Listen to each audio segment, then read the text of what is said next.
Westeros! And welcome to our Morning Throners podcast. I'm Nelson. I'm Jeff. And I'm Kyle. And we are your Morning Throners. And welcome back to another episode of your favorite Song of Ice and Fire podcast. We are your Morning Throners with Cersei 3 on deck. Gentlemen, how you doing? Great.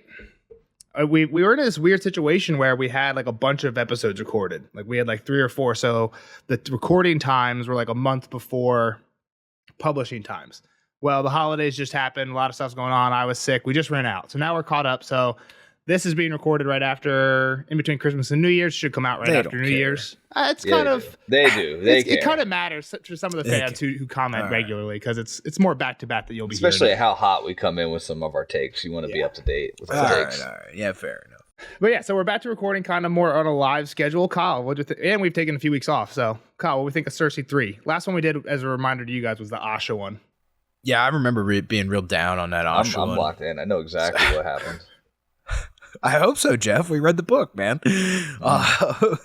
This one, so I mean, this was a big turning point for Cersei, right? Like, she definitely broke, but it felt like at the end she kind of was coming to terms with it, or rebuilding, or ready to rebrand herself, right? And that the whole burning of the Tower of the Hand was definitely like kind of that. Yeah, exactly. Yeah. So where do we leave off last time with Cersei? And then you kind of got to it a little bit, but what's the synopsis of this Cersei chapter?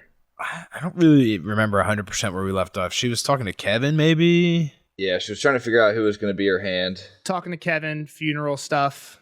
Yeah, a whole bunch of funeral stuff and just kind of trying to get things lined up for after and just realizing she couldn't trust anybody is all I really remember vaguely about that. Like I said, I don't remember the specifics. I'm sorry. You're pretty close. Yeah, I would say the main things that we should remember, especially for this chapter, are the hand, right? The main point, one of the main points for Cersei was like, who's the next hand? And they don't really mention it in this one. That's one of the things I was going to ask you, Kyle. Like, are we even going to have a next hand at this point? With like, I don't know if you said it, but the synopsis for this one is basically it's the Tom and the Marjorie wedding, and then Cersei burns the Tower of the Hand. The burning at the end. So I think that's kind of interesting because it was a whole plot point of like, who's going to be the next hand? Is it going to be Kevin? Is Jaime going to do it? Is it going to we can't have Mace doing it. Hand, pretty much, right? That was where she left it, at least. Yeah, and the other thing is she was like, what do I do with my Mace problem? Mace is bleeding down my neck, trying to tell him what to do. And Jaime was like, give him something else to do. And it seems like that is happening, right? It seems like he's being sent off. Jaime figured that out for him. Oh, I got you. You met from last chapter. Exactly. Yeah, this one he's leaving. Well, half of his guys are going home, it sounded like, and the other half were going to... with Mace to Storm's End. Storm's End. Yep. Overall, like the chapter, Kyle? Yeah, I would say so. It was a solid kind of... Nelson kind of prefaced it earlier, re-entry back into the story here, because we have taken a few weeks off. Yeah. So I think it was a solid entry. It was some...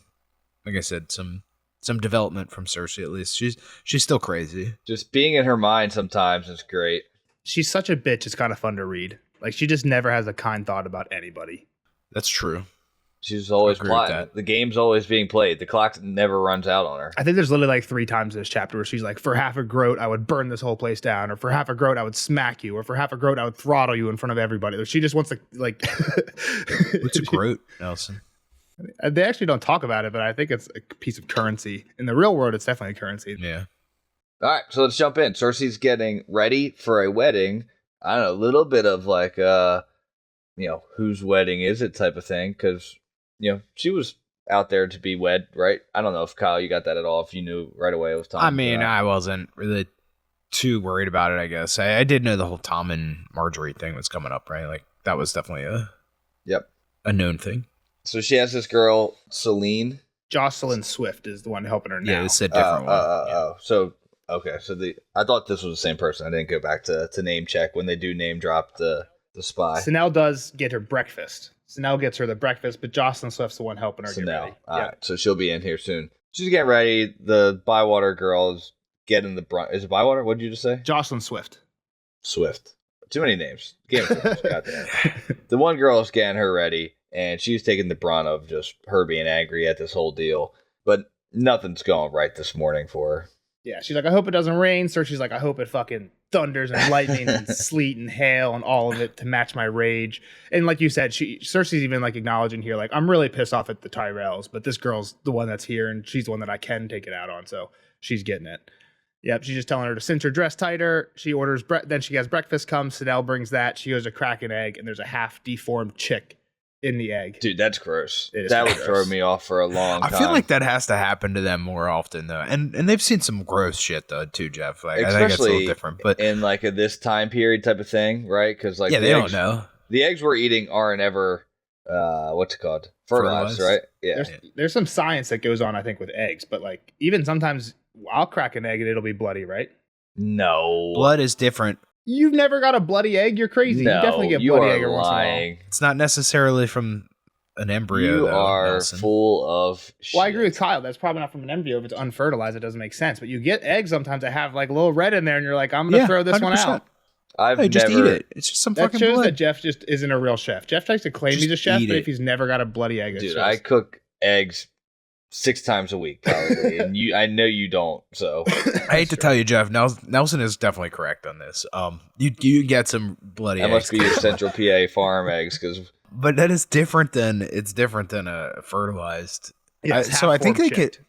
I think you like candle them. I think you can hold the egg up to like a light and can see through it. And I think that might be how they kind of can test. But I don't know that they have much quality control back in or whatever Game of Thrones area is here. You know, like they're obviously not too worried about it. But I feel like I mean I could see why it would turn her this morning, right? Like I get why it would disgust her, but I feel like she has to have seen that before.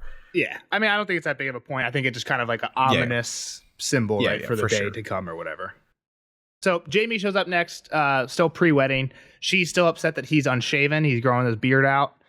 Everything he's doing is pissing her off. Let's be real. Everything's pissing Cersei off. But Jamie's here to give her how we're going to keep Tom from getting poisoned. Don't worry, your son won't get poisoned again.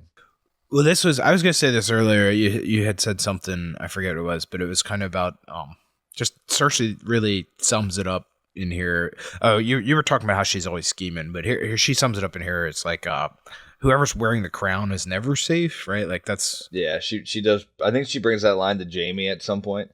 It's definitely either now or later at the wedding. Yeah, at some point he says, I think it might have been when he coughed down the wine and he tried to be like, "Oh, he's safe." Like, don't worry, but it is. Right. So right here, what Jamie says, he basically says, we got guards watching the food be prepared. We have gold cloaks that are going to escort the servants that are bringing the food from the kitchen to the room. Boris Blunt's tasting everything, and Maester Balabar is going to be there with a bunch of antidotes. And he's like, Tommen will be safe. And Cersei thinks that Jamie doesn't understand. Only Melara had been in the tent to hear the old hags croaking threats, and Melara was long dead. So there's a few lines that kind of are like, what the fuck is all Cersei new, talking right? about here? Yes. I believe so. That's kind of why I pointed out to get your thoughts on it. Yeah. I mean, she obviously had her fortune told or something in the past here, and I feel like it's kind of driving who she is currently, and it seems a little unhinged to like put so much on this prophecy. Yeah, and I'm not trying to say this is something that you should know about. This is something I think we're just now getting our first drips of it fed to us. We only get a piece of it right now. It's like we only get a piece here, and we get a little bit more later on during the actual feast. So I just wanted to tie this one, to mention this one now. I like how they're still worried about Tyrion. He's not going to kill him the same way twice. So he's fucking too tricky, and like he could be right under us now. Well, again, Cersei honestly believes Tyrion killed Joffrey and probably Tywin. Well, I think she honestly believes that he's hiding somewhere. Oh yeah, for sure. And he's like, he's got like I don't know, how's he gonna kill this time, Nelson? A trapdoor and some spikes or something, or maybe a piano falling on their head. Well, that's what Cersei says. She's like, I'm not worried about poisoning. He's too cunning to attack the same way twice. And Jamie's like, well, he's short and stunted. Like that's never gonna change. And we got what the good fuck's ass he gonna do? knights. So what's he gonna do? Yeah. It has to be poison, or he's going to have to fight his way through this room. Well, then she started insisting, okay, well, when the feast is over and they go to bed, I want you in the room, to Jamie, I want you in the room all night long. And Jamie's like, well, I have a guard on the door. Like, we got to They go into this in deeper detail, too. It wasn't even just going to be them two, right? Like, it's them two and like all the cousins. And all the cousins. Like, it was a slumber party. Slumber party, for sure. Well, and Cersei's like, inside. And this is one where I can 100%, I agree with Cersei on this one. She's like, what if he comes out of the hearth? And Jamie's like, Jamie says, what's he going to do? Come out of the hearth?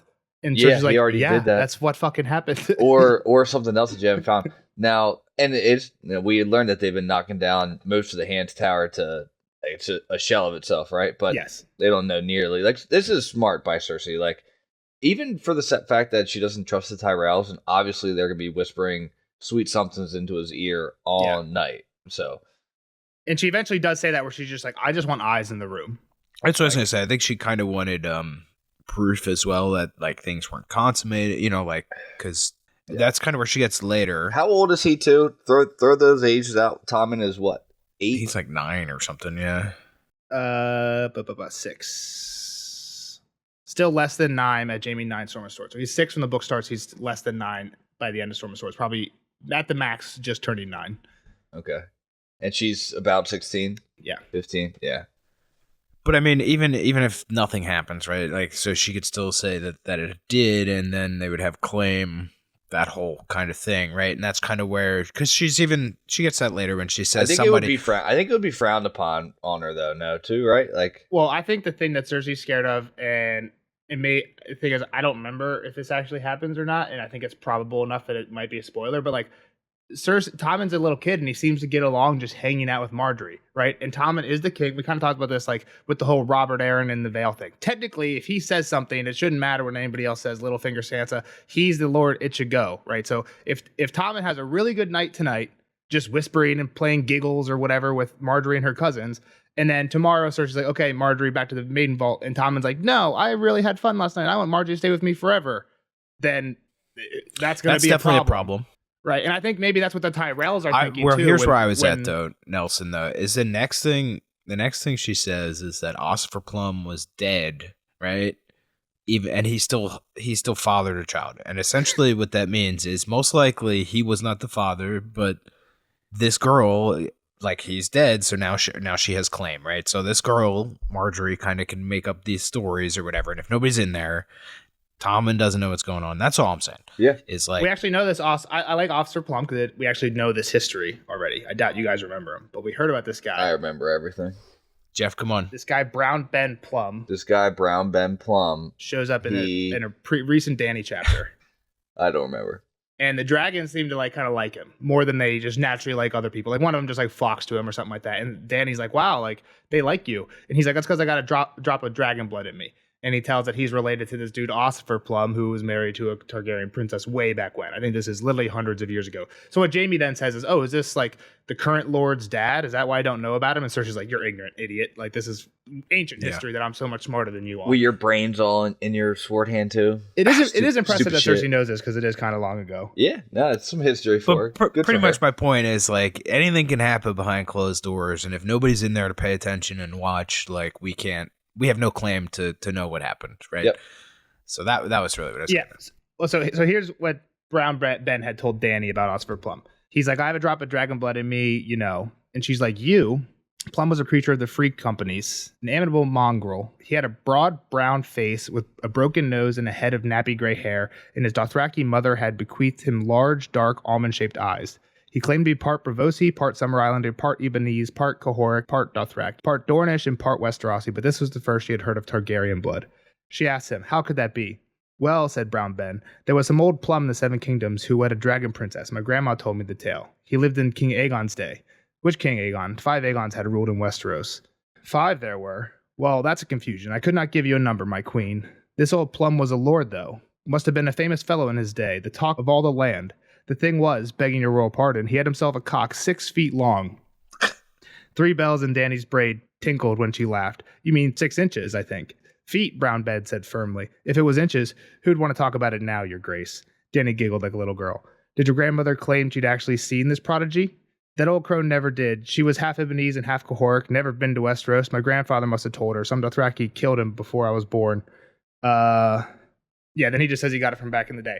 But the joke about this Brown Ben having a cock 6, and I think I told this in this Dany story, the reason it's like, oh, he had a cock 6 feet long is because, like, I think on his wedding night he had a heart attack. And there's like the joke of like, oh, how does wife get pregnant from across the room? Like she was across the room. Exactly. Or from 6 feet in the ground. Or I think that's exactly what you said in this when we did the podcast. And that's so here's Cersei again, like kind of hinting to the same joke. So again, this is a very niche. We heard about this guy once before, but we kind of did get a funny history joke about him. And Cersei's referencing the same joke in a less vulgar way, right? So I just think that was a cool through line to bring up. Yeah, so still on this topic, Olenna has been kind of arguing with Cersei, or at least planning the thought of Marge and Tom sharing the bed, like kind of playing it down, right? Like, oh, her bed's plenty big. She shares it with all of her cousins all the time. Like they have slumber parties basically. Like let the kid be a kid, let him have a sleepover, and Cersei's not about it. And I thought it was weird that the Tyrells kind of conceded, and they're like, okay, fine, they don't have to sleep together. So that's why I thought like maybe the reason they're insisting on that they sleep together on the wedding night is because they know Marjorie will be able to convince Tommen to put up a stink and make sure this and keeps like, happening. Hey, let me try to come down some more. Exactly. Let me get 3 nights a week. Yeah, wedding night is foot in the door. Exactly. So that's what I was thinking. I think it's still. If you look at it, even optically speaking, in this time period, like they're all looking at it like, yo, he's too young. Like, give him a couple years, right? Yeah. It seems to be. Yeah, that's what Cersei is. Yeah, and she didn't want the marriage to happen. She just wanted them to be betrothed for a while, right? So right, but that's a shaky bridge to stand on. I mean, she's also kind of still messed up over Joffrey, obviously, right? Like we'll get to that later, but her favorite that's child, the other side for of sure. it. Yeah. But yeah, so at one point, one of the things that I was mentioning earlier, where Cersei like kind of in her mind gets pissed off at somebody when Olenna was insisting that they spend at least the wedding night together. She's like, it's ill luck if they don't spend ill luck for the marriage if they don't spend at least the wedding night together. And Cersei's like, I'll teach you the meaning of ill luck. You'll be begging for mercy or something. It's Nell's who's begging for mercy later, but yeah, she's like, I'll teach you the meaning of ill luck one day, old lady. Yeah, Yeah. You'll all learn. Well, Olenna is like she's definitely kind of sniping Cersei, like you said, Jeff. That's definitely what she's been doing. She threw a couple stray shots at her throughout the one was chapter. actually here. Yeah, we just missed it. Olenna says that Cersei probably knows best. She is the boy's mother, after all. No one can argue that much, at least. Yeah. Basically, like, okay, with the dad's in question, but we know this. Yeah. We know she came from this one. At least you birthed them. Yeah. Yep. So this is when Jaime's then like, all right, you still planning on burning the Tower of the Hand? At this point, I thought maybe it was like, and I mean, trying to read it as a first time through, like, all right, let us just like throw a little bit of fire in this tunnel, and like I forgot that it was full actual blow that shit up with wildfire type of deal. Kyle, what was your thoughts? I definitely thought she was torturing it. I'm sorry, like she, especially when they like started talking about how they already destroyed a whole bunch and they're like smashing walls apart and stuff. Like she is in burn it to the ground mode. So I had no question about where she was at, right? Like she definitely is coming in hot. So kind of to that point right here, her and Jaime are talking about it, and Jaime's like, you're going to burn this thing down? Like, we already stripped it. Like, we looked everywhere. We found 100 passages. Cersei's like, you might find more. Yeah, maybe Tyrion and Varys and the jailer will get burned out too. And Exactly. like she like thinks they're just like in there, in the wall. Like, why would they just be in the wall? That's what I Well, I mean, it's like, interesting. We don't know where they are. Like, we know that there was a plan. There was a ship ready. That probably would be a better option. How but long I think ago was some that? of you guys have even argued Tyrion could be in the brothels, or Tyrion could be. So could they be in the walls? How long ago was this? At least 2 weeks. Tywin should have died 2 weeks ago. That's how I'm getting my timeline, because Cersei says the pyromancers have been making wildfire for 2 weeks. So assuming the command to start that was relatively after Tywin's death. But yeah, so Jaime said, or I think Cersei thinks that so far she's heard that they found a secret tunnel to the Black Cells. We knew about that one. A stone well with seemingly no bottom. That's wild. Is that the Arya one? In the Arya chapter, Varys comes out of a well. But that's what I thought it was. Out of a staircase in a well that you'd think like, okay, you could follow that down to the bottom. But yeah, I don't know. Maybe they didn't get to maybe there was no Don't bottom. you just throw a torch down and see when it hits? Like, wouldn't that be what you would do? Yeah, that's like, a good point. Yeah. If they did it and it really like went out of, you couldn't see it anymore. Like, goddamn, that's pretty deep. Yeah, but that's no bottom. Then they found a room full of yellowed skulls and yellowed bones and 4 sacks of silver pieces from the reign of Viserys Targaryen, which is House of the Dragon time frame, Jeff. Looking this up, there's 2 things. One thing I can't really talk to you about because it's potentially spoilery of what people think this could be. Some people think this is a hint towards blood and cheese. Well, the one blood and cheese thing I did get was that there was rats everywhere. And that's the next thing. They found 1,000 rats. And that's so on the heels of that, I could see maybe being a blood and cheese parallel. But yeah. Yeah. So what I was going to say, I think it's really cool, one, that there's all these different secret passages and shit, right? But it's a shame that they knocked the walls, like they destroyed it to find them. yeah. Because that's the coolest part. Like when we build shit in Minecraft, like you're not building the actual room. You're building the fucking secret way to get in there from the side waterfall, right? Like, yeah, and like that's if the you cool figure shit. it out, it's a huge benefit for you. Like that's a huge plus side to your castle. Now, if you get rid of it, it's not a negative anymore, but it's not a plus. I think she is just so paranoid that they're not going to find them all, right? For sure. But they've only, and this is the next point too, is that they're only searching the Tower of the Hand. They have their whole Red Keep, right? And, along those lines, one like, thing I wanted to mention that earlier when she was concerned about them sneaky coming out of Tommen's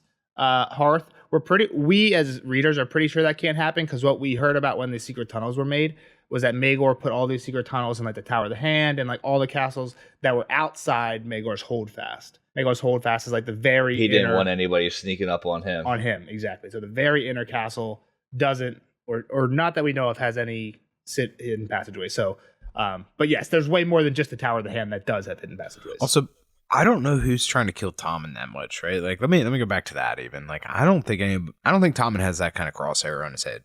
I'm just gonna throw that out there. Stannis would kill him. I don't know that he would kill him. I think he would kidnap him or something. Well, let's just think about Joffrey. The Ironborn would kill him. Who killed Joffrey? And before that happened, was a prick. Sure, I agree with you, Kyle, that there's a lot of people that we would know that want to kill Joffrey, but who did kill Joffrey? And before Joffrey died, would you have had any thought that guy was on the list for killing Joffrey? Right, like right now we have one main suspect, I would think. Right? It's pretty much taking credit for it, I think. Yeah, I don't think Tyrion did it, man. No, I was saying Littlefinger kind of told Sansa, like, hey, I was at least somewhat involved with this. Yeah. My point is, before that, like, yes, you have a lot of people who would want Joffrey dead. Littlefinger is not on that list. He's slimy, though. He's slimy enough that I would think he would be one. There's a lot of slimy motherfuckers in this land. Sure, so, I mean, could Littlefinger want Tommen dead? Like, there are slimy people who are not out front and like, I hate this guy, I'm going to kill you. But he's not around, though, right? Like, at this point, he's gone now. He was here. My argument isn't not that Littlefinger necessarily himself would want Tommen dead. My point is that there are people playing behind the scenes who want people dead. Littlefinger isn't only Littlefinger. I understand. Yes, yeah, exactly. Yeah. All right. So Cersei's like, fuck it. I'm just going to build a whole other castle across the river. Be by myself. King's Landing can chill here, but I'll be across the river. Fuck this. And if I really had the power, I'd move this shit to Lannisport and rule from the Rock. Yep. Jamie's like, oh, you can't do that. She's like, no shit, dumbass. I wouldn't do that. But yeah, I want to do it, but I can't. And then she was like, yep, still going to use the wildfire. The commoners need to see this shit burn. It's going to send a message to our enemies. And Jamie's like, dang, you sound a little bit like Aerys Targaryen. She didn't like the last like 2 Cersei chapters, she's been like getting played by everybody, and now she's like, "You're a dumbass. This guy's so stupid. This person's so stupid." But like from every other one we've seen, right? Like she's so stupid. She's like, "Oh, I should be sending Mace away. You're right. Oh, I should be bringing this guy close because of True, like, but Jamie didn't know about Ossifer Plum, so dumbass. Yeah, exactly. Because he didn't spend all that time with the Septa or whatever. Like, yeah, that's probably true. Cersei she was had to while he was learning swords. Yeah, exactly. So when he calls her Aerys, she gets pissed off. Fuck off, Jamie. And thinks like, how could I have ever loved him? Yeah. So just in general, Tommen's wedding, much smaller affair than Joffrey's. Nobody was in the mood to have all the courses and just the money spent. Right. There's a whole lot of different reasons why this was the second one's not nearly as exciting as the first one. Yeah. Real quick before we get to the wedding, just the last line there when she's done talking to Jamie, she thinks, how could I have ever loved you? He was your twin, your shadow, your other half. Another voice whispered. Once, perhaps, she thought, no longer. He has become a stranger to me.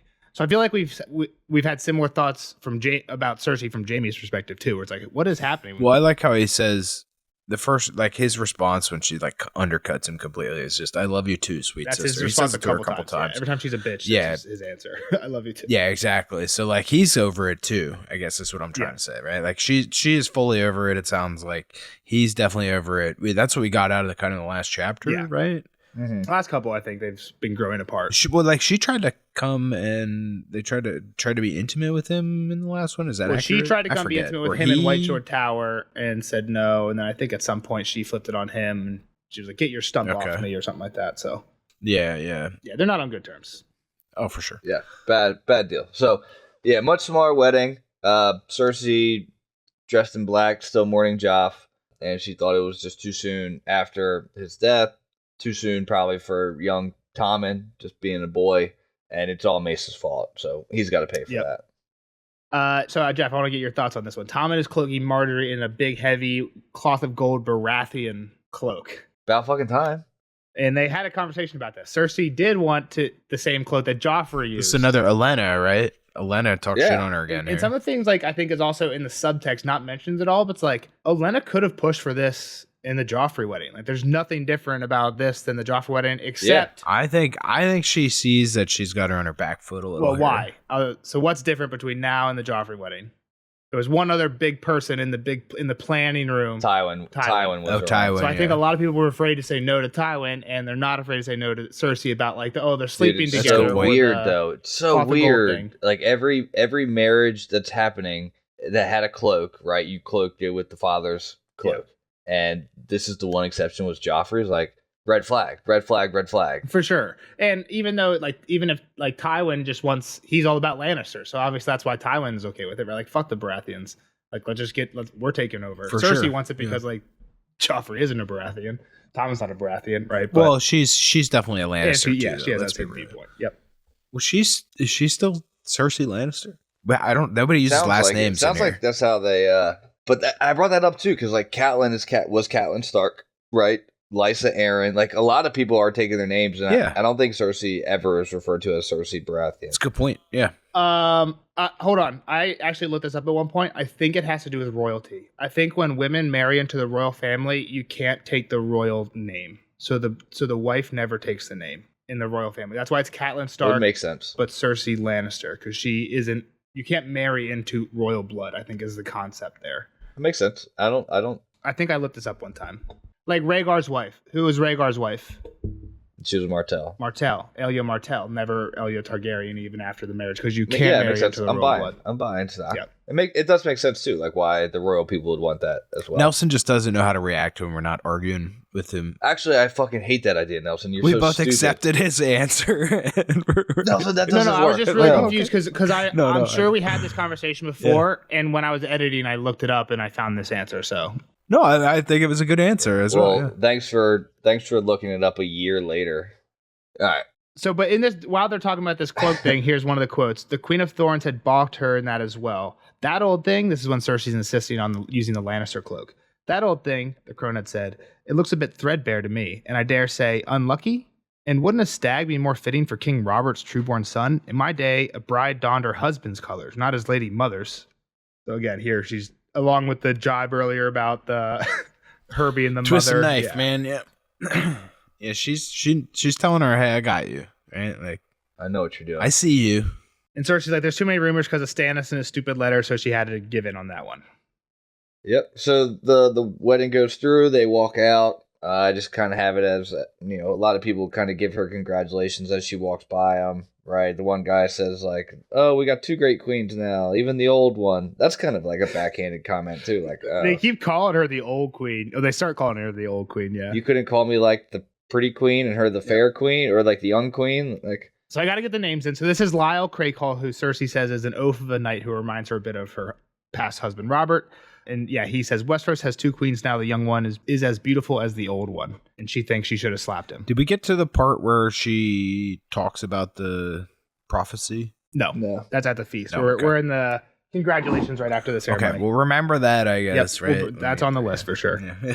Yep. So let me rattle through the other names. Giles Rosby, who's the guy that she just named Master of Coin to block the Tyrell. He went to kiss her hand, but only coughed on her fingers. Paxter kissed her cheek. Mace Tyrell kissed both her cheeks. Lord Pycelle told her she hasn't lost a son, but gained a daughter. She thinks that at least she doesn't have to deal with the Stokelers. They're not here. Why might the Stokelers not be here? Kyle doesn't know. Jeff? One has a baby in his belly. Yeah. And at the funeral, the sister asked if they could name the baby. Yeah, yeah. And she told her fuck off. And Cersei's like, "Your stupid sister who got raped? No way! Like, fuck off!" Exactly. Fuck out of here! Never show up in my presence again. I was gonna say I knew something bad happened, but I didn't remember. Yeah, well, it's not a confirmation that that's why they're not here, but it makes sense. It's a good assumption. Yep. But then Kevin comes up. Her and Kevan have a little chat. Caven. Cersei's like, heard you're leaving for another wedding soon. And he's like, yep, Hardstone, who is Harwin Plum, has cleared the broken men from Castle Dairy, and Lancel's wife is awaiting us there. We've talked So is about that a Brown Ben Plum, Ossifer? relation for sure. Yep. Okay. And Lancel's wife, we talked about this before, that is the daughter of the Frey who got hanged in the epilogue of Storm of Swords. That had the headache. Not that it really matters, but it's a Frey. Headache boy. Exactly. CTE. Yes, CTE merit. Cersei asks Kevin, he's like, oh, is your wife going to be coming to the wedding? He's like, no, the Riverlands are too dangerous for her to travel. Vargo Hoat's scum are still all about. And Barrack. Barrack's still out there. He's hanging Freys. With maybe some extra help. Yeah, maybe Sandor. And Sandor has joined Barrack. Cersei's like, how the fuck do you know that? I just got word last night with a one raven, right? Yeah, she doesn't say this to him, but she thinks like, yeah, we just got word from this sept on an island right at the mouth of the Trident. That's near a place called Salt Pans. That Salt Pans got raided. That's where he was heading, right? That was where I think they were headed towards Salt Arya Pans. was headed that way. Yeah. Yep. And apparently, a man in the Hound's Head helm was with them, and he killed a dozen men and raped a girl of 12. And Cersei's like, well, surely Lancel will be eager to hunt down Sandor and Barrack. I don't think he's the guy for that job. My white-haired old fucking 18-year-old. Yeah. Well, then she's like, well, his dad might be. Nah, I might be busy on Lannisport out at the Rock. And then he says, well, if I'm not needed at but then she thinks, well, you have nothing to do with Castle Rock. So we didn't see this, but this is a very quick line of we find out what happened with Kevin. So Kevin's like, I'm needed at Castle Rock. I'm not going to be hand. Well, then Cersei goes and names all these other Lannisters in charge of Castle Rock. So like, now what's Kevin got? He's not going to be hand. He's got nothing waiting for him at Castle Rock.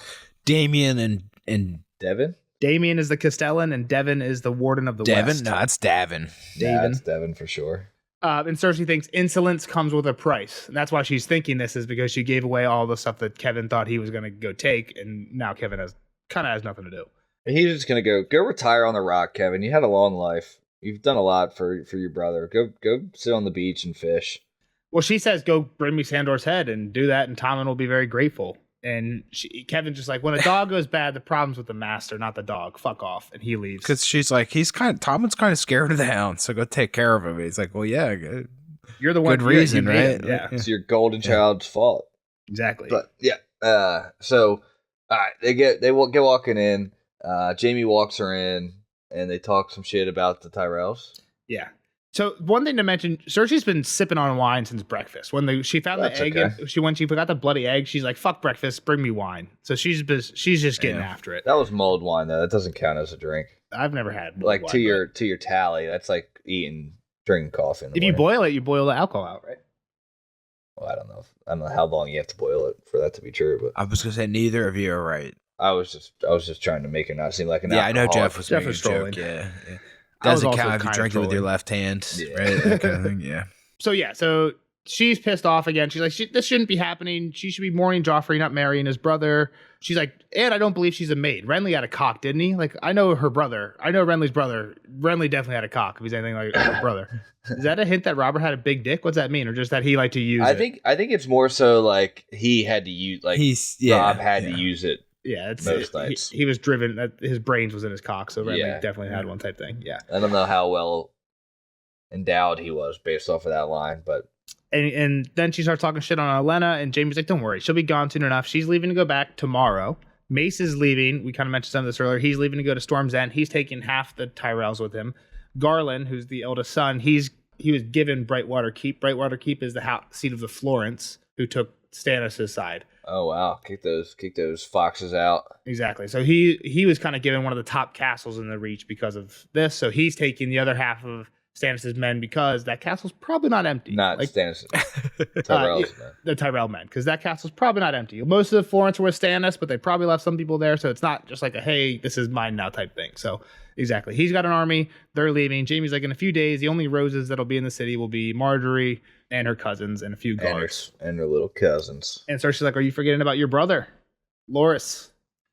And Jamie's like, well, he's a Kingsguard. That doesn't count. Like he's one of us. He's got the white cloak. He's a changed man. Because this is so stupid, because here Jamie actively is plotting with Cersei in a Lannister context, saying like, oh, us Kingsguard are completely immune to being politically To be fair, the king is a Lannister context. So he is plotting for the king. So that's the only thing I would say as my like rebuttal on that. You're right. I know where you're coming from, but technically they're not doing anything wrong if they're plotting on behalf of Tommen. Yeah, that's true. That's a good point. But isn't the same true for Marjorie as soon as this wedding is done? As soon as she's queen. She is now on Team Tommen.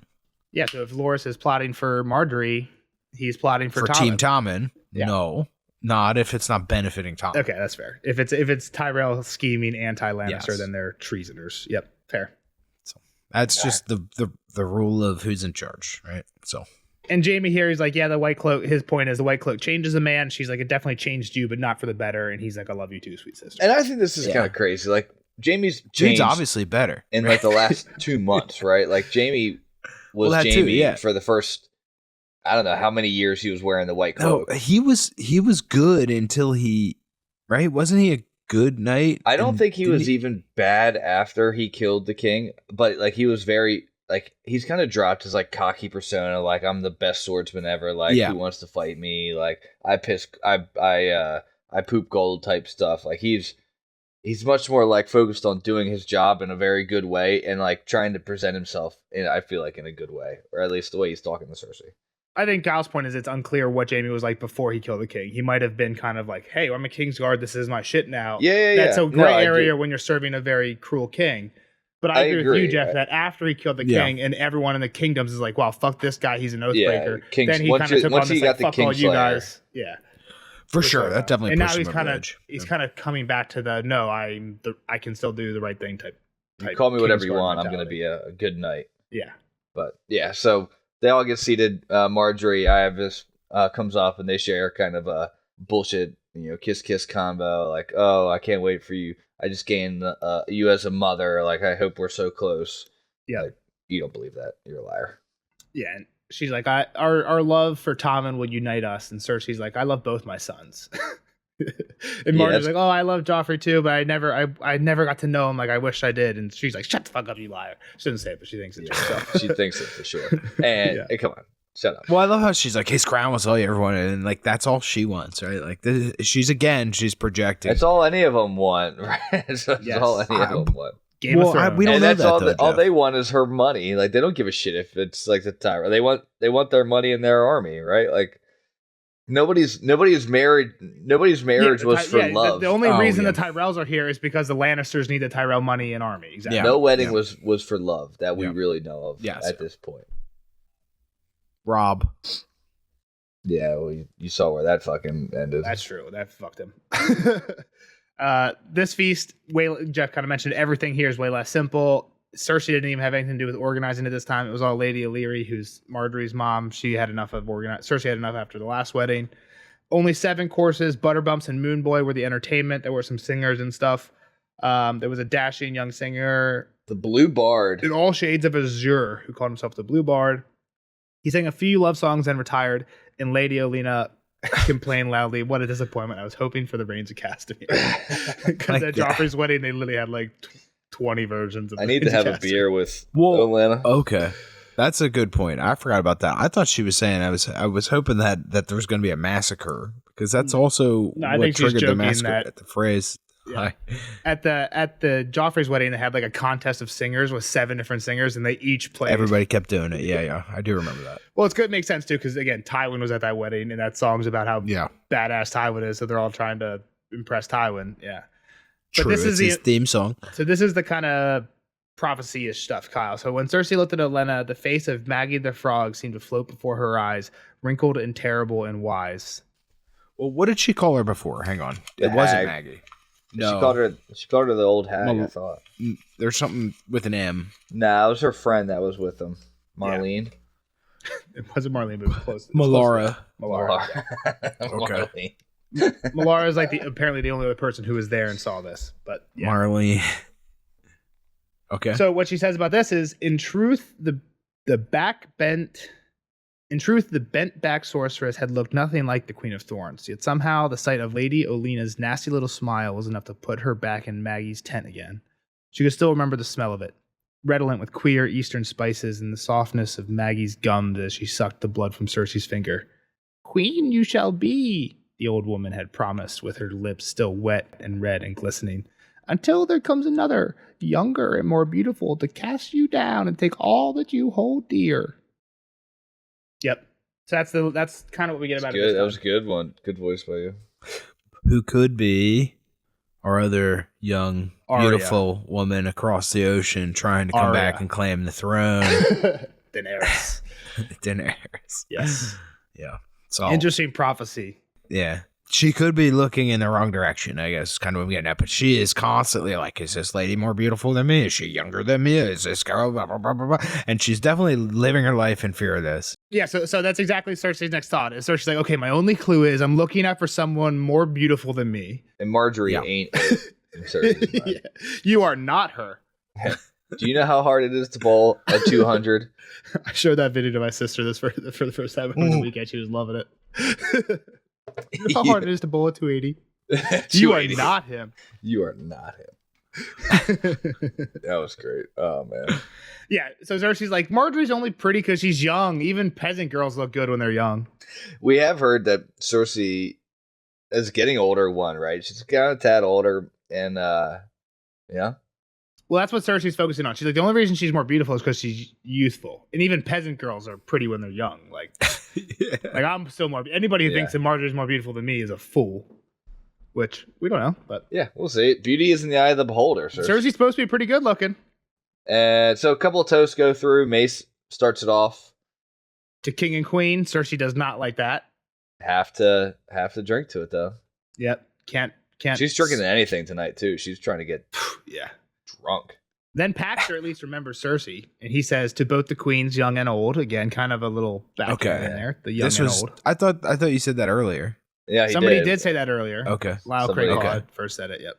And then Paxter says it here. He's a little drunk. I think she even mentions he's stumbling when he stands up, but it's okay. It's a wedding. Cersei was drinking. She didn't eat much. Jaime, it's cool that she mentions that Jaime's like actually really nervous. Like he's nervous, checking behind man. window Boy's curtains. working. He's looking under carpets. He is on edge that something bad's going to happen. They've taken a lot of precautions to this Yes. room here. I mean, he definitely feels bad about Joffrey, right? Like, I don't think he wanted that to happen. Yeah, he wasn't there. I know, but he didn't want that to happen, For sure. right? Yeah. So, I don't know if he really cares. And he's definitely taking his job more seriously now, just in general. And this is his job, right? So they got the front door guard. They got the back door guarded. Osmond and Meryn. Both chairs are guarded. Balon and Loras. The walls are littered with Lannister men. Yep. And the only swords in the building are the white cloaked swords. Exactly. Yep. She tells herself that Tom is safe and no harm will come, but every time she looks at him, she sees Joffrey clawing at his own throat. And one time, Tom is a little... Yeah, dude, you can't be doing that. And she freaks out, throws a Way servant too down. soon to be choking on your wine. Yeah, jumps over the table, and Marjorie's just like, oh, just went down the wrong tube. And Cersei's like, I'm gonna fucking kill you. She doesn't say it, but that's what she's thinking. and then she had to go cry in the hall. Yeah, then she leaves to go cry in private. She thinks to herself that a woman can cry, but not a queen. Well, yeah, which is crazy, right? Like, you can't be seen crying at your son's wedding. They have to for be some tears reason. of joy, though. Well, that's kind of the out that. So this lady comes up, right? And at first, she says she hears the Eastern accent. She thinks it might be Maggie the Frog, but no, it's just Lady Tina Merriweather. And basically, she's like, I have a son too. She offers Cersei a handkerchief. I know I'll be crying at his wedding. So kind of like Kyle said, like she gives Cersei this, I know why you're crying. Which like, she's not crying because Tom is She's getting giving her married. an She's out. crying She's giving because her she an just made a big scene in She front of thought everybody. she thought right? her second son was getting poisoned in front of whoever many people were here. Like, Exactly, yeah. The whole thing replayed in her mind again. yeah, which I get. Like, she's probably fucking dreaming about that shit all the time. PTSD, Like, yeah. Torture her. But yeah, so this girl's like, yo, by the way, Snell, she's a rat. She's talking to the cousins, talking to Marjorie through the cousins. They meet at the Sept every day. I don't know if every day, but they meet at the Maiden statue. Sounded pretty frequently. And they're whispering to each other. You gotta watch out for her. Have her followed. You'll find out what's going on. Yep. This is something that I don't know if you can, I guess, but that I didn't understand this lady's motives. She's like, I'm Mirish, so I still stand up for my people. Like, I think the insinuation is you have more power than Marjorie. So my family that I married into might be loyal by geography to the Tyrells, but all I care about is that my husband and kid are safe, and I think telling you things instead of telling Marjorie things is gonna be keep better them for my safer. family and the outcome. Right? Like if Okay. something bad happens between Lannisters and Tyrells, she thinks Lannisters are gonna end up on top. So she's backing that horse. Is the way I take what she says here. Okay. I mean, that's the motive she gives. I'm Mirish. I don't give a fuck about you Westerosi loyalties. I care about my family and I want people safe. And Yeah. you're the best path to that. How much you put stock into her motive being that, Kyle? That's up to you, my friend. Yeah, I mean, I don't know this lady at all. Right? I didn't even know. We didn't even know her first name unless Nelson gave it to her. I don't think. Well, so the one thing that Cersei thinks here, she's like, wait, again, it's kind of poetic. It's like she's so close in this tiny hallway, I can smell her perfume, but under the perfume, I can smell ambition. And she's like, wait a minute, I know this girl. This woman testified that she saw Tyrion put the poison in Joffrey's wine, and she wasn't afraid to say it. And she ain't see that shit. And again, we exactly, know that right? probably didn't happen. So Yeah. And I think she said in the past when I think at the funeral when everyone was coming up and giving condolences, they're like, "Oh, I'm so sorry, I'm so sorry." And Cersei's like, "You suck, you suck, you suck." Tina's like, "I spread word. I have people across the sea. Trust me, I know connections. I know a lot of people. They're all looking for Tyrion, and when we find him, you'll be the first to know." And Cersei's like, "Thank God, someone who's doing something useful. Like everyone else is just kissing my ass." This girl's getting to work for me. Lady Team Merriweather. Cersei. Yeah, she's seemingly trying to get on Cersei's side and doing so. Yep. So she goes back to her seat, drinks some more wine, just looks around. She's also hot as fuck. One thing I want to mention about Taena. She's hot. Taena's a I good-looking think if girl. I could date anybody in Westeros, it'd be Taena. Interesting. Just based off of her description? But she gets more descriptions in the 3 chapters that she's been Her in. name's Taena. Is that what Taena. Taena? Taena. Taena. The slow-eyed beauty. Oh, gosh. Lord Merryweather's dark-haired Mirish wife with big black sultry eyes. The Mirish woman was too beautiful by half, long leg and full-breasted with smooth olive skin, ripe lips, huge dark eyes, and thick black hair that always looked as if she'd just come from bed. She was tall as a queen, dark instead of fair, raven-haired and olive-skinned and younger by a decade than Cersei. Where did the other part come from? That came These from are all a while ago. These are all her Yeah. descriptions from the past. But she has more physical descriptions than like Sansa does probably. Okay. She's hot, and I think George thinks she's hot too. we heard a beauty with auburn hair like 19 times in the last Brienne chapter. Yeah, so true. That's true. That's true. Good talk. All right, so she's looking around, back at her seat, drinking some wine. All the people she can't trust. I'm sure she lists them off now. So if you have a list, I don't. Mace was laughing with some knights. Paxter and Mathis Rowan were chatting it up. Kevin just sat there brooding. Lancel was chatting with the Septons. Sinel was pouring wine for the Tyrell cousins. Grand Maester Pycelle was snoozing. And she thinks there's no one she can rely on, not even Jaime. Yeah. She'll need to send them all away and replace them all with her own people. Yeah. So Tommen and Marge get up to dance. Then they switch partners. Tommen dances with each of the cousins. She gets to dance with her dad, and then Loras. And again, just part of this is like, again, Cersei, maybe she's right. She's thinking like they're dancing with him because he looks like a fool because they're so elegant and he's not. Yeah, they're like, doing this just to make fun of him tomorrow. Yeah. Yeah, so people will laugh behind his back. I'm like, really? Like, I don't know. He's It's going to just be the this king dude's one wedding. day. Yeah, Yeah. they're having fun. Just It's okay. honoring the kid. Go out there, have some fun. Well, she just thinks everybody has this hidden awful motive. That's the real problem. So we kind of did go by one thing. If what Tyene is saying is true, and I think It's not because we know that she's a well, at least she has lied before. How's that? I think that's a very interesting point. I think Cersei might be the kind of person you could tell her something and be like, trust me, go verify this. And Cersei would just like not verify it. Right? And maybe Tyene is hoping that's the case. But who knows? If she is telling the truth, this is the first hint that like Marjorie is doing some like scheming. Marjorie Lily is paying Cersei's servant for information. That is like some Littlefinger level. Well, and I think to your point too, on the same line, she gave her something that's so easily probably checked in on, right? Well, let me say a couple things here, Jeff. So that's also something that, like, she gave a story that's also something that, like, I think these girls would probably be doing, like, just, like, even if there isn't anything nefarious going on, right? Like, it was like they're going and they're praying to, was it the sister or the mother? The maid. They're Right? at the maiden. What's the maiden for? Like, what's her... Just like virgin women, young girls, pretty much. Purity, So, like- chastity. Like, why wouldn't Innocence. these girls be at this thing, right? Like, so, At like... the same time, every day, next to each other. I know, but it'd be like go to the football practice after. They're going to go and they're going to fucking go watch them. They're going to be together. And it's like, well, yeah, of course. They're all on the fucking team together, right? Like, Well, to Kyle's point, it could be like if you told me, Jeff, like, oh, your sister's spying on you. Go look and she'll be talking to her friend at this time. Like, and if I look like, yeah, they're talking, but like, what the fuck are they talking about? They're talking about which night. One's a handmaid, one's a royal cousin. Let's not pretend. So she let's knows not them. pretend that these two people are on the same. These two people are not on the same team. One is a royal cousin. One is a handmaid. They're all in the same. Like, there's gotta be hours where the royal family goes and the handmaids go. Let's not pretend. That's a really fair point. I think I think it could go either way. You guys are both pointing out good points. I will say the one thing is in this chapter when Cersei's looking around at everybody she can't trust, she says Daenerys pouring wine for the Tyrell cousins. So does that mean that maybe she knows them because she's spying on them?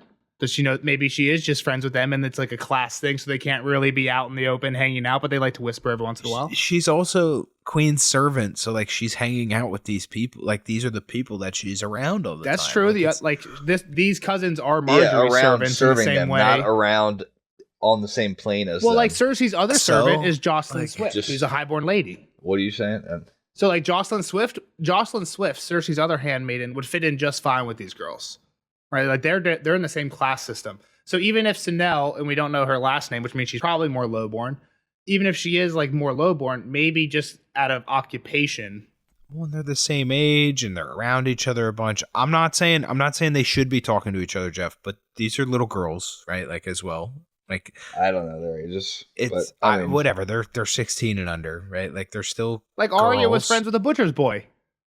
Yeah, he fucking ended up on the back of a horse, trampled down. That's why they talk in whispers at the Sept. These class like separations and things only exist once you become old enough to understand that they exist. I disagree. I think everyone understands our viewpoints on it. I think it is a really interesting thought thing for the whole thing. That's why I wanted to kind of circle back on it.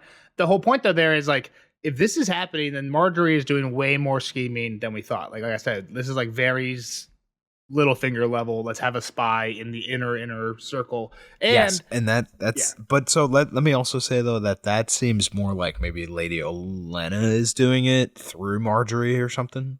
I wouldn't put that on Marjorie. Sure, but they're about to if they do leave, Cersei thinks there's a chance that some of these people don't leave. But if they do leave, Marjorie's going to be the only one here now. Yeah, but I still think it's like at the behest of somebody else, right? Like, I mean, it's always learned. It's all learned habits anyway, right? Yeah. Like, yeah. That's what I'm saying. Like, I think even the class system. That's kind of what I'm saying. Well, no. Well, I'm going to go. It's all learned. So, like, they learned. Like, you're telling me Joffrey's chilling with, like, a normal 7-year-old boy when they were 7-year-old boys. Hold on. Let me finish. When they were just playing in the yard, he's like, no, peasant boy. Like, fuck off. Like, you go hold up the thing and let me shoot at you. That's your place if you're playing with me. Like, I just don't believe that everyone is seeing it. I think a little prick-ass little kids like him would definitely do what you're saying. They exist more than you. They exist way more than you'd wanted. But I don't think that's all there is. I think if Bran, Arya and Micah, you're looking through this world through rose-colored glasses, and that'll be my end. Yeah, I mean, Arya's the outlier. Arya's the outlier. Sansa's not playing with fucking peasant boy. That's true. Kyle's looking at the world through rose-colored glasses, and that's okay. I appreciate the outlook. We understand we're going too long on this. Let's move on. All right. So she looks on Marjorie and Loras, and it's like, God damn it, those two look just alike. Yep, they're dancing now. They're not even twins, and they're better twins than me and Jamie. Yep, they look more alike than we do. That annoyed her.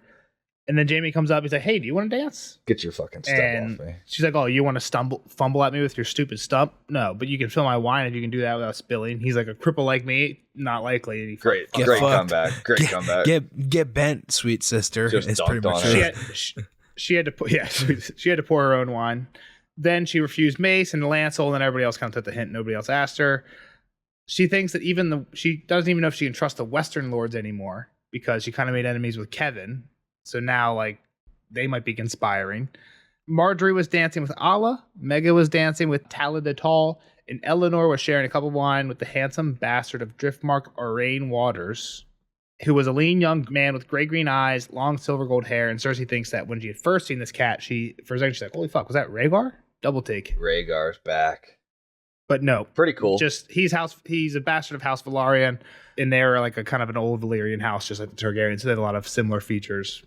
Probably silver hair, They got that silver hair gene. maybe purple eyes. This guy doesn't have purple eyes, but This dude doesn't mean anything to me yet. For the record, I don't know anything He about doesn't them. mean anything to we've me only either. heard of him one Okay. time when he was on Stannis' side, and he was in the list of captives that after the battle. I definitely just me reading it through this time. Like I know the Valyrian name now and shit like that. I feel like I remember that name now. It's something that doesn't really make sense in Game of Thrones. The Valyrians have been mentioned like 2 or 3 times because they were on Stannis' side, but based on like what we know history-wise, they're a pretty big house that should have been mentioned more in the books to this point. They're like a top 2 or 3 house at the time of House of the Dragons. They definitely fell from grace since then.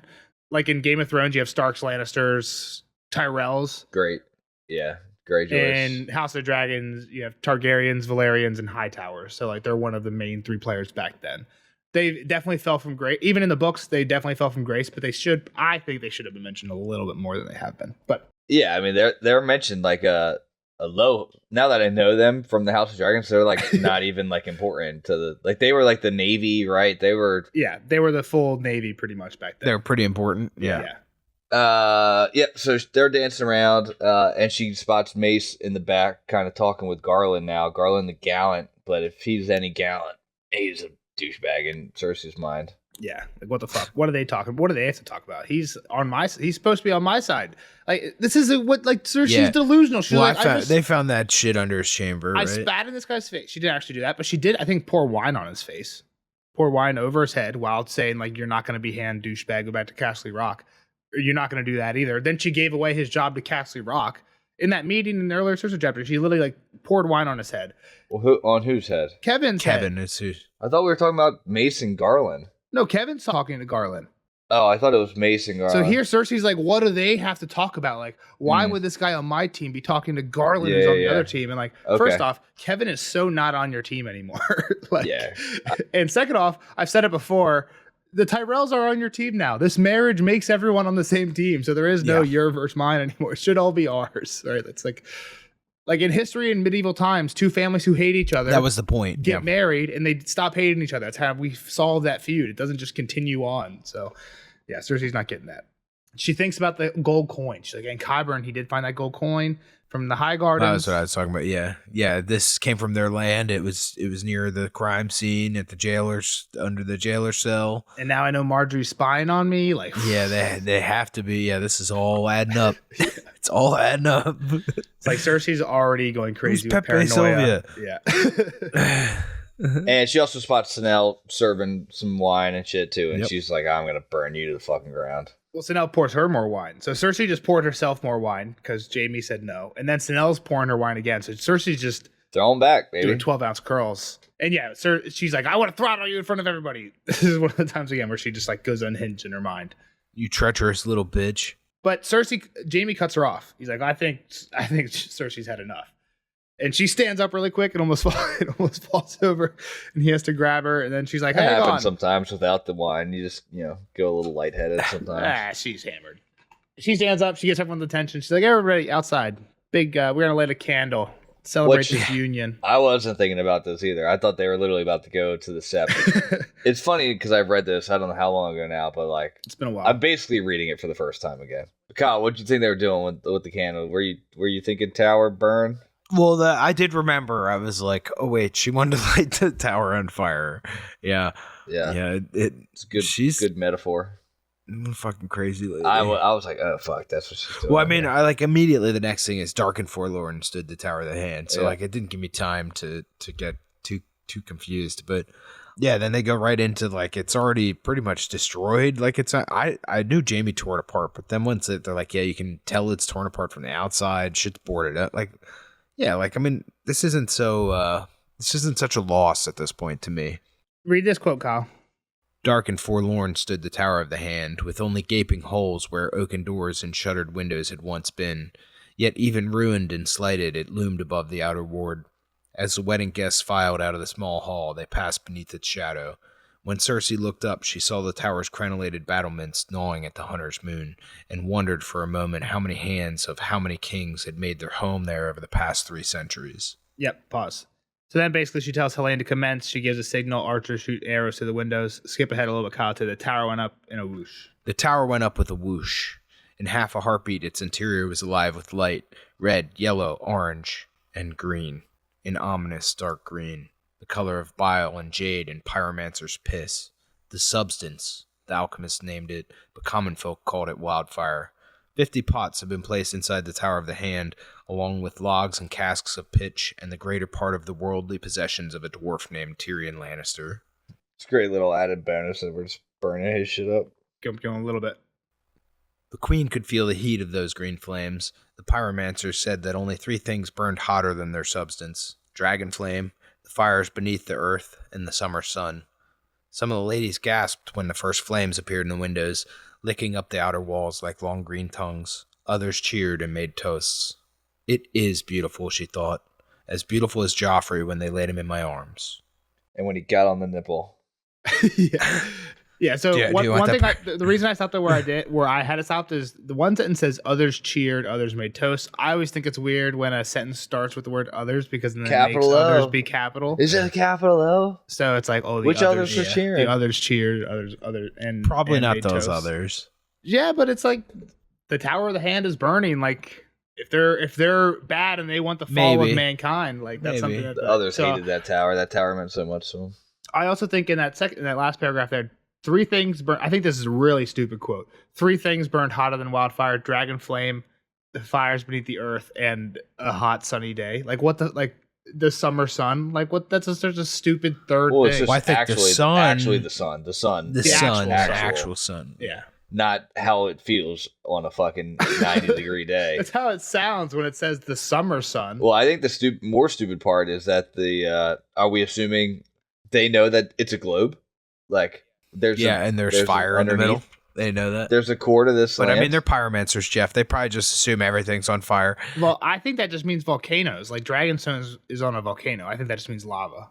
That's not what they started with. So they said dragon's flame, which means dragon flame. Yeah. Yeah. The fires beneath the earth. Lava. To me, that means lava from a volcano. Lava's not underneath the earth. A volcano shoots lava from underneath. And then it's outside. How do they know that it's lava under there? I mean, dragon flame is an outside fire because it happens outside a dragon. It's a dragon flame because it comes from out of a dragon. The fires from the earth come from the earth. Okay, I wasn't taking it as lava. I was taking it as like the inner core of the earth, which is lava. But where do you think? Yeah, I was gonna say, where do you think that all comes from? People know where that is volcanoes. That's the only way. I don't think the inner core is lava, though. I mean, the inner core is molten iron, but the mantle is molten rock, which is lava. Yeah, I'm not talking about the mantle. They're talking about lava here. The sun is the way stupider one than the fires beneath the earth. You guys are crazy. All right, yeah, you're right, Nelson. I'm on Team Nelson at this point. I don't want to sound any dumber than I already do, so I'm over this conversation. It doesn't really matter. But what does matter is the weird thing right after what Jeff kind of alluded to. She's like, no man ever made me feel as good as my baby sucking on my nipple. Jeff, that was excluded from the quote, but that's pretty much the next line. That's crazy, right? Do ladies like their babies suck it? I feel like that hurts. Hang on. No man had ever made her feel as good as she had felt when he took her nipple in his mouth to nurse. It doesn't necessarily mean in a sexual manner, Nelson. It's a weird quote, though, right? You can't argue that's not a weird quote. The inner core is primarily a solid ball with a radius of about 1,200 kilometers. Solid ball, bitch. Solid ball of? Just heat. Just a hot ass ball. It's just a hot ass ball. So that's what Tom's telling me in my ear. It's a kickball. The inside might actually be solid iron because of a pressure thing, where the pressure's so great that it makes the melting point lower. But all right, where's this line about the nipple? I'll give you my take on it. I'm surprised you don't have it double highlighted and underlined, Jeff. So what I was trying to say is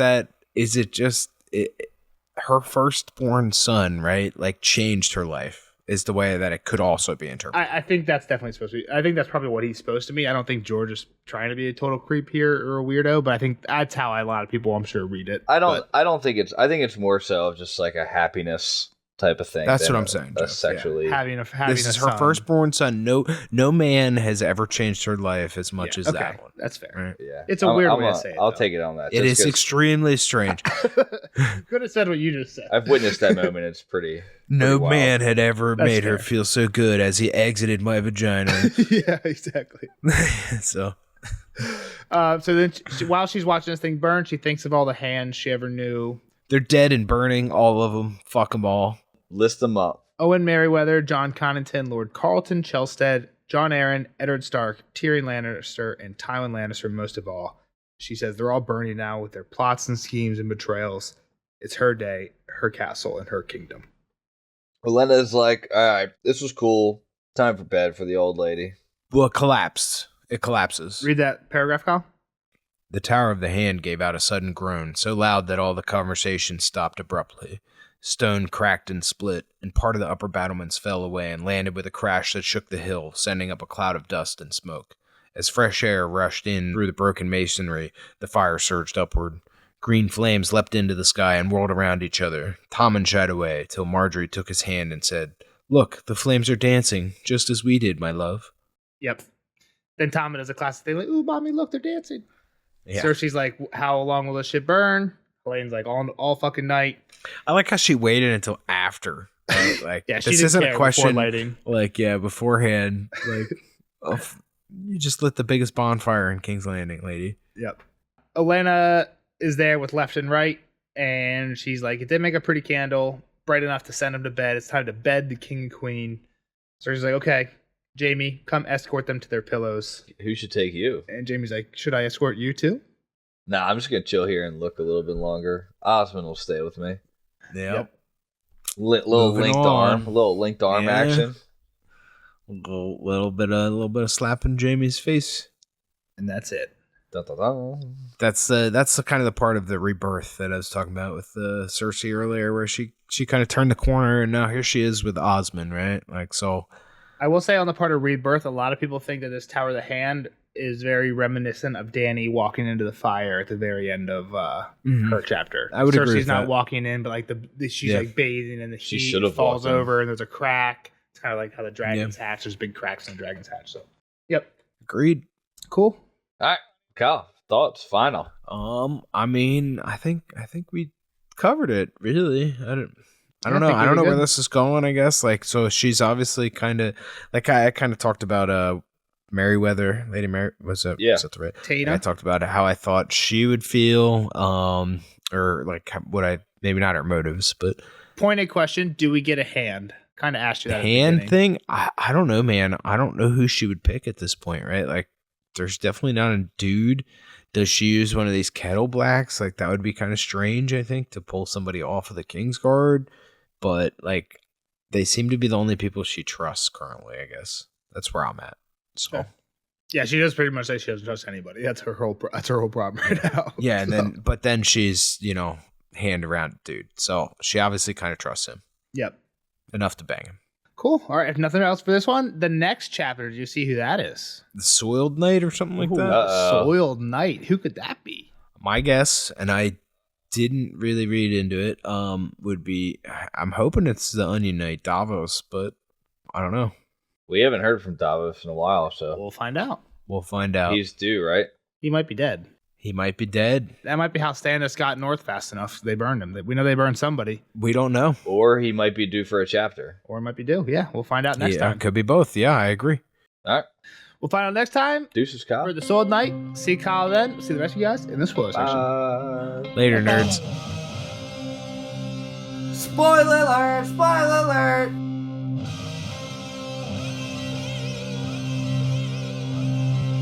Spoiler alert! Spoiler alert!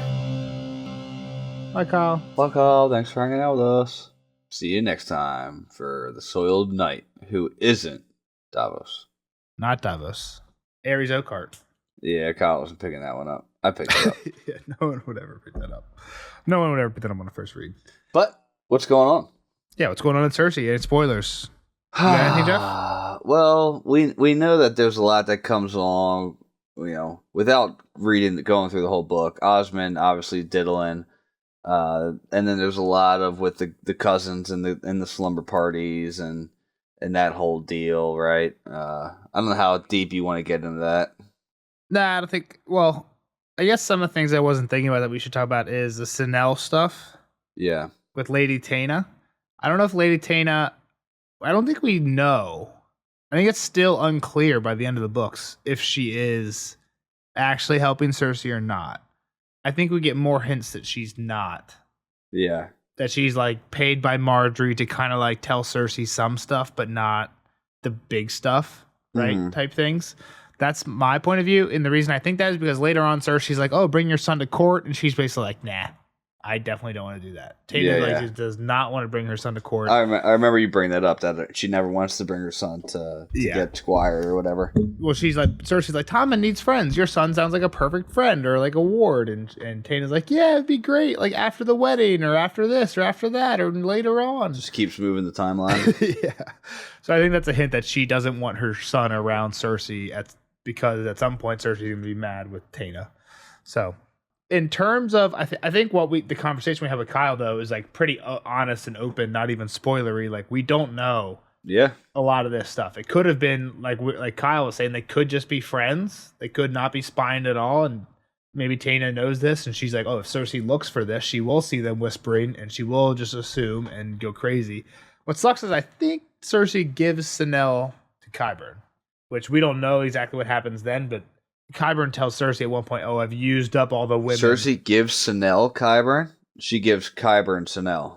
Chanel to Qyburn, yeah. Yeah. Qyburn's like, I need women to experiment on. And she gives Sanel, she gives a few, I think she gives Tanda, or maybe not Tanda, she gives Felice. Sometimes you gotta throw one to the wolves. But eventually Qyburn's like, hey, all the women you give me are used up. I need more. And it's That's like, wild. Used up? What the fuck? What are you doing? What are you doing down like, there? Yeah, we don't know, but it's like, whatever it is, it's not good. And I think Cersei even at one point is like, oh, I kind of feel bad, like, for Sanel. Like, I don't know. I don't Cersei remember doesn't any of know this stuff. what happened to Sanel any more than we do, but she's like, damn, whatever Qyburn just said sounds pretty horrible. So Yeah, that's rough.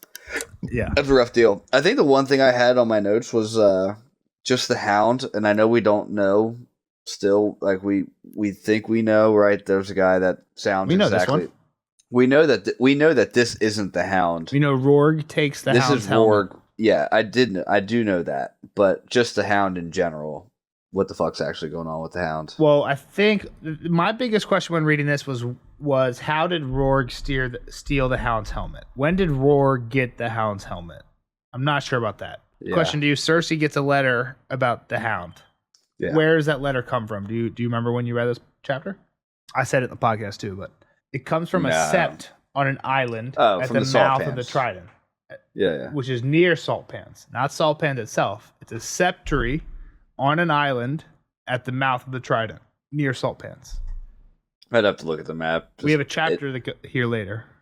It's probably where Brienne's at. Brienne goes to the Quiet Isle, where all the Septons don't talk except for the Master Septon, and he tells them, "Oh, they found the Hound."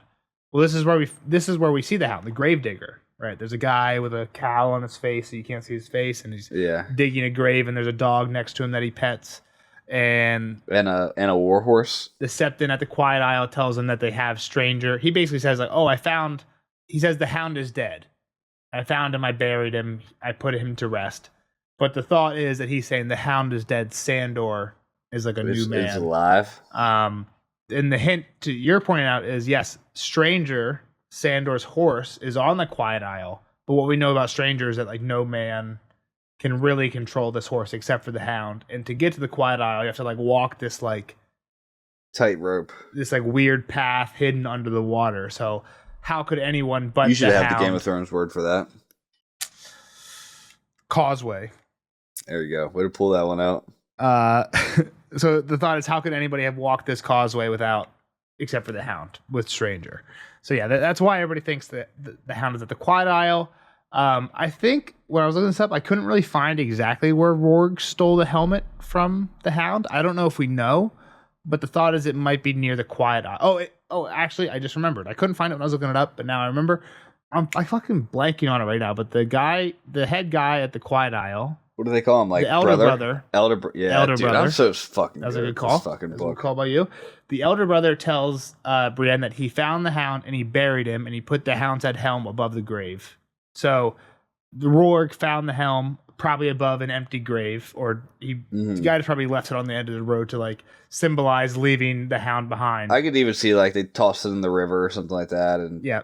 So, and then the Roarg gets it. So that's all the Sandor stuff. But I think it's cool that Cersei in this chapter literally says, "Oh, we got this letter from a septary at an island at the mouth of the river near Salt Pit. This literally came from Quiet Isle, where Cersei's going to go later. And Brienne. fans never confirmed, but fans very heavily think we see the Hound in that chapter digging the grave. So kind of cool. It's a shame that that's his last time we'll ever be seeing him. I think that makes the most sense for a story. The whole point is like the Hound is at rest. Sandor is a new man at peace, doing his own thing. I hope we see him again at like a house with like a garden and like a pack of like dogs that are like licking all on his face. What if he kills? You know what I mean? He kills the Great Other with his shovel. I hope we never see him in combat with a sword again. And someone walks by and we see a huge man with a scarred face, tending his garden in like a peaceful manner, and we'll know it's the Hound. And I doubt that's what's going to happen, but that's my hope for the Hound. I hope we don't see him again. All right, so let me throw a couple names at you, and you can just tell me if they mean anything, because the names stood out to me, but I don't have anything. The Blue Bard. Yeah, Cersei tortures the fuck out of this guy. So basically later, Cersei's whole plot for the rest of this book is, hey, we're going to say that Marjorie isn't a maid, and that her and her cousins fuck all these people, and we're going to torture confessions out of people. Mainly, we're going to torture the Blue Bard to confess that he either fucked everybody or was while they fucked, they like to have music. Yeah, he was the music while Marjorie fucked all these other guys along with the cousin. Makes sense.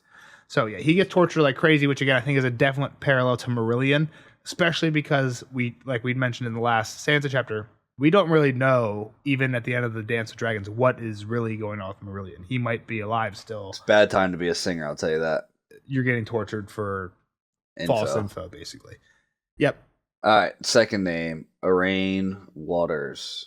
So Cersei thinks here, I got to get rid of all these cats and replace them with all of my own people. She's kind of already done that. We got Giles Rosby, and Uraine Waters becomes master of ships. Why? Because he's handsome. Basically, he's like, I want to build a bunch of ships. Trust me, Your Grace. You need a really strong navy. I'm going to name them after you. I think is how this goes. Sounds familiar. She's like, okay, Giles, find him all the money he wants. She finds him all his money. He builds all these crazy ships. Cersei gets captured. When Qyburn comes to visit her, she's like, okay, get all the ships and do this. And Qyburn's like, yeah, about that. Uraine Waters just took them. Like, they're gone. Just bailed. Yeah, he's a pirate. He just took them all. Like, sorry. Oh, gosh. We don't have a fleet anymore. Like, we funded all that and they're gone. So that's the last we've heard of him. Wild. So that's kind of what happens with him throughout the chapter. Or throughout the books. Yeah. Any more names? No. So the one thing I had kind of towards the beginning, and I don't know if I believe this because I Bunch think of sweet sisters. a lot of sweet sisters, but Cersei's gown is tight. She's yelling at Jocelyn Swift to cinch it tighter. Yeah. I was going to say, when it was in the pretty conversation, she's getting a little bit more plump. Is that where you're going? Well, I was going to say a lot of people thought that was because she was pregnant. Ooh. But I think there's some evidence against this. Her walk of shame when she's naked is like months from now. Yeah. And she's not showing. So, but it is interesting that she's like, I'm taking it out on Jocelyn Swift. And she's like, cinch the dress tighter, cinch the dress tighter. And I think later she yells at Jocelyn Swift for like shrinking her gowns. And right after get the breastplate extender. Yeah, and in this chapter, right after she yells at Jocelyn for cinching the gown, she does say like, "I'm not mad at her. I'm actually mad at Marjorie." But then she's like, "I want breakfast." And at breakfast, she finds a half deformed chick in her egg. Yeah, dude, that's fucked. Well, could that be a hint that she's having like a baby? Especially because if this is a real theory, then she doesn't end up having a baby because she's drinking Tansy. She's drinking a ton of fucking wine. Yeah. I don't know if that can cause stillbirths, but like some people think that Cersei was pregnant and had a stillbirth before the a miscarriage. You mean miscarriage? Or stillbirth. I guess is after at 9 months. Miscarriage is before. I guess. Yeah. I guess so. Some people think she had a miscarriage before her Walk of Atonement, which is why she's not showing at the Walk of Atonement. But we have chapters from Cersei up till then, and we haven't heard of that. So I don't know. The whole her being pregnant was a thing I thought about. Well, but I think the half-eaten chick, like you could have grossed her out. She could have just been like grossed out by like the blood sausage. Like it didn't have to be a fucking unborn chick, right? Yeah, exactly. And the last thing I have, spoilers wise, is she sends Mace to Storm's End. Does she or does Jaime? Well, it was Jaime's idea, but basically she so in the last Jaime chapter, I think, when she's talking to Jaime, Mace comes up. So Tommen had run out of the sept. Jaime's talking to Tommen. Cersei comes up. And Mace comes up. And Jaime's like, hey, Mace, you should have dinner with Cersei. She just invited you to dinner. And Cersei's like, why would I want to do that? I gotcha. It was I know it was Jaime's idea, but it sounded like the way that she was asking, like, oh, when are they actually going to leave? Like, okay, now it all is coming around. Yeah, so I think Cersei was the one that gave the command. My point is, Storm's End at the end of the book, we don't really know exactly what the state of it is, but Phaegon has landed in Westeros, and that's their target. They've taken Griffin's Roost, which is where Jon Connington's from, and they have sent men to Storm's End. And I'm not sure if it's in a Dance with the Dragon chapter, but I think by a Winds of Winter chapter, we have heard that they have successfully taken it. That might be wrong. I might be wrong about that. Right. But I think... Wow, spoiler to me. Phaegon has somehow taken Storm's End by where we are in the books. But also, Mace should be there. So, did they kill Mace and destroy his army to get there? Probably unlikely. Did Mace join up with Phaegon? I think it's unclear. I think all we've heard is, like, we had a letter from, like, Jon Con. It might be a Winds of Winter chapter that, like, hey, we've got Storm's End, or we are in there. Things are going good. And I might be wrong about this, but I think that's where we're at. So if that's true, I think the reason it's a question for this chapter is Mace should still be there. So how is Mace related to what happens when Phaegon shows up and tries to take Storm's End? And I don't know. I don't think we have an answer. Just something to kind of pose to the fan. If we do have an answer, let us know. So does Phaegon get to Dany? No. Basically, the plan for Phaegon was let's wait for Dany and join up. Tyrion was like, yo, bro, if you wait for Dany, then she's the number one, you're the number two. You're like, oh, we waited for you. If you go take Westeros and then she comes to you, you're the number one. And she's the like, can I join? Yeah, you don't want to be the one asking to join the other one, right? You want to be the one the other one is asking to join up with. That gives you the upper foot, is seemingly what Tyrion convinces him of. So he's like, you shouldn't wait here or go to her. You should just start taking Westeros and she'll come and join you. And then you're number one, she's number two. Even if she does have the dragons, is seemingly Tyrion's thought process. I don't know if Tyrion's being genuine with him, but that's what Tyrion tells Phaegon. That's what Phaegon ends up doing. So interesting. Yep, that's it. That's all I have for this one. Next one, Soiled Knight. Kind of cool. Ares chapter, one and only. He doesn't last long, but he's a good guy. He gets killed at this one. No, he fucks Arion in this one, and then in the first Arion chapter, he gets Well, yep. But she was worth it, right? She's up there with Tana in terms of hot book character. I'll tell you that. All right, let's roll. I don't know if we have the art for that one. I'm looking forward to that. I'll tell you that. You're gonna have to figure it out. Yep. We'll see you guys in that one. Oh, not that one. We'll see you guys in that one. The Ares one. Bye bye. Like, subscribe.